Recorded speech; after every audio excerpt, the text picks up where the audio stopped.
በቃ ሁለታችንም ልክ አይደለም። ሱሪ የምታረጊም ልክ አይደለሽም። ሱሪ ያርጋለች ብለህ የምትፈርደው ልክ አይደለም። በቃ አይደለንም። ማወቅ ያለብን ሰዎችን ማየት ማቆም ነው ያለብን በነገራችን ላይ እንጂ ይሄ ልክ ነው ማለት ራሱ ልክነት የሚመዘነው በክርስቶስ ነው። ልክነት የሚመዘነው በእግዚአብሔር ቃል ነው። እኔ በሱ አይደለም እንጂ እግዚአብሔር ልቤን ያውቃል የሚሉ ሰዎች አሉ። እንደፈለገ እየለበሰች እንደፈለገ የሆነ እግዚአብሔር ልቤን ያውቃል። አዎ ያውቃል የልብህን ያያየን አይደል? ገብቷል?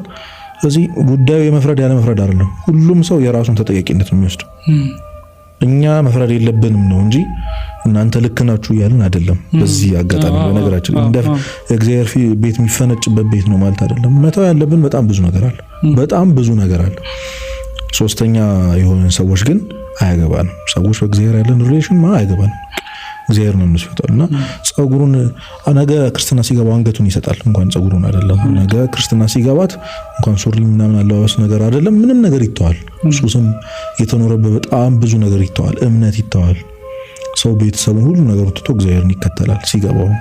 ግን በዛ መሀል ይሄን ነገር አትፍረዱ የሚሉን አስታኮ እግዚአብሔር ልቤን ያውቃል እሱ የሚረዳ አምላክ ነው ብለን ግን በኃጢአት እንድንቀጥል አይደለም።